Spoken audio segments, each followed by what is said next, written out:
Should Andrea have gone through with Carol's plan to get rid of the governor in season 3 of The Walking Dead, or was she right to not take him out in his sleep? Welcome back to Lost in Games Unscripted, the series where I talk about pretty much whatever comes to mind at any given time. And today, just like last week, that is another response to a comment that I got about a month ago or so now.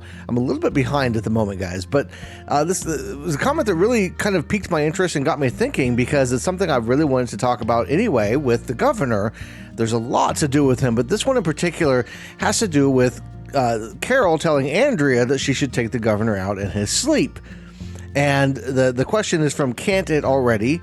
They said, would killing the governor the way that Carol said Andrea should do have been the moral thing to do?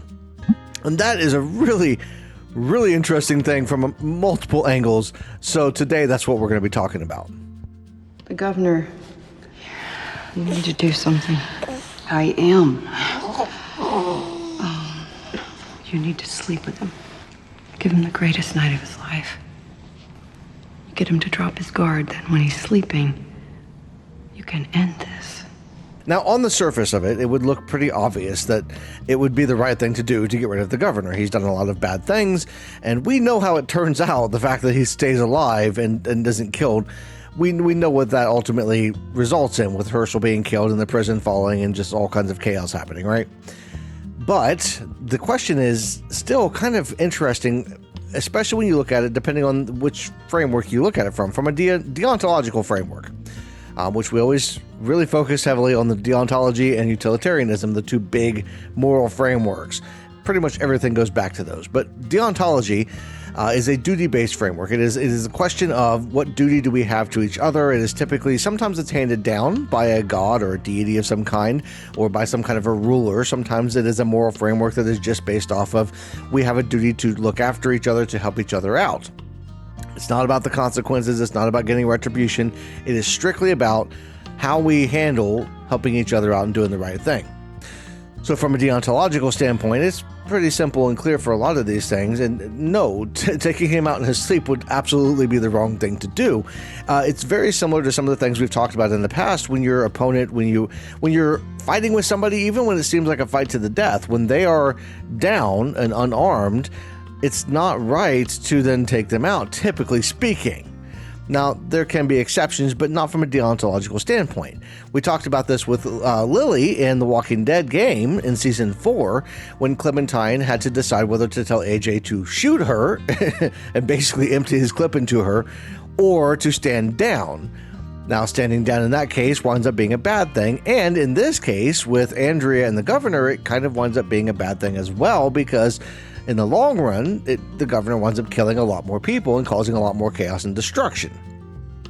So from a utilitarian standpoint, when we look at it from the best thing for the greater good overall, one, we can look at it from consequentialism. So we can say with hindsight, looking back on it, like, yeah, killing him was the right thing to do. We got to get rid of if you kill the governor, you've got a whole list of things that wind up not happening or not being bad. Now, you got to keep a pin in that, because there is the potential that other things could kind of spin out of control if that were to happen. You know, perhaps Andrea can't live with herself after taking somebody out while they're sleeping, right? In your most vulnerable state, you don't expect to be attacked. So she would have to then live with herself and having this ruse of pretending like she was loving him and all that kind of stuff, and then killing him as he slept. And that could cause some further ramifications for her down the road.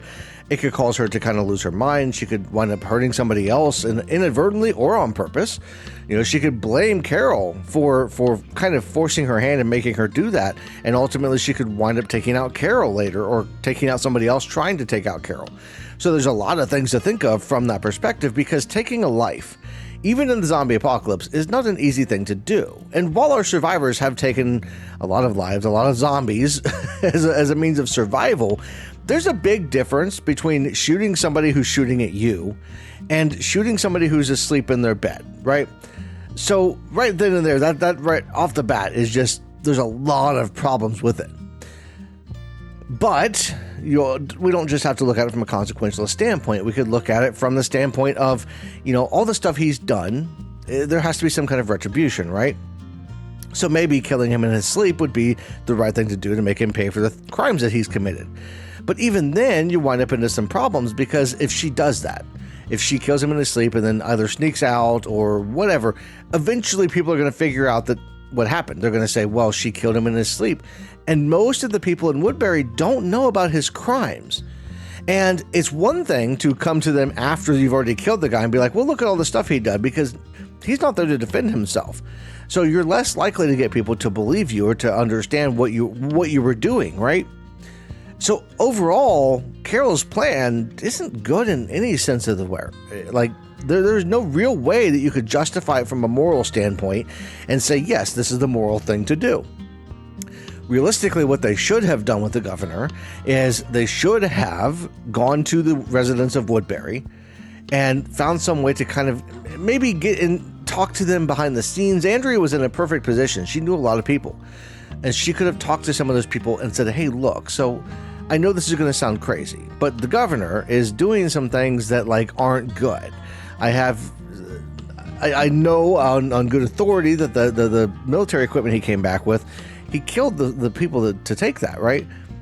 And I don't know that she ever figures that out for sure, but that's something you could kind of deduce and figure out. You could maybe even go find them or see if you could find the location of where they were at. I feel like in the show at some point they found the bodies, but I'm not 100% sure on that. But you have to have some kind of evidence. You have to lay that out. You have to get the community behind you. Because ultimately, at the end of the day, it's up to the residents of Woodbury what they're willing to put up with. If they're living in a society where they have walls around them, they are protected mostly from the outside world, they can have barbecues and have their kids playing in the streets and, have a semi-normal life, maybe they're okay with their leader doing certain things. Even in the modern world, we have a tendency to allow certain things out of our leaders. We say, well, we know that they're a little bit corrupt. We know that they're doing some things that aren't great, but we have kind of a safety net in society. We have drinking water and indoor plumbing, and we have food that we can get at the grocery store. We are willing to sacrifice a few things and allow our leaders to make some bad moral decisions in order to keep our standard of living. And it's possible that the people in Woodbury would be like that. If Andrea or somebody were to go to them and say, and Milton, she could take Milton because Milton would know as well, right? Andrea and Milton could go to everybody and be like, look, the governor's doing some horrific things. And these things, yes, currently they're keeping the community safe, but they're still not great. They're hurting other people. And then the community could say, either we don't like that, that's not a good thing, we need to get this guy out, throw him in jail, have a trial and an execution, whatever they want to do. Or they could say, well, what he's done so far has kind of kept us safe and we have a nice place to live, so maybe we'll just keep going along with that. There's a few different ways that they could wind up taking it. And, Woodbury is not the first big one that we see in the show where they have that kind of decision to make. We'll talk about in a future video I've got planned for Negan, a very similar, but also a little more dictatorial thing, because the governor is not a dictator. He kind of is behind the scenes, but for the most part, at least on the front, what everybody sees is kind of this benevolent leader who's doing the right thing, trying to keep the community safe. Whereas when you have Negan is a very, very powerful dictator. He stands at the top. He wants everybody to know he's in charge. He will shout you down. He will beat you down if he has to. The governor, on the other hand, he's a little more nuanced with his approach. Yeah, he'll do things like shoot the National Guard troops, but the town doesn't know about that. And most of the people in the town are pretty happy with the way things are. We don't really see him punishing anybody, right? We don't see a bunch of people that are unhappy or trying to escape. We see everybody pretty much happy with the way things are, the status quo. And at the end of the day, it's a question of whether or not that should be left alone. But I want to know your thoughts in the comments down below. Do you think that it was the right thing to do to kill the governor? Have you thought about it differently now that I've presented a little bit of a case here?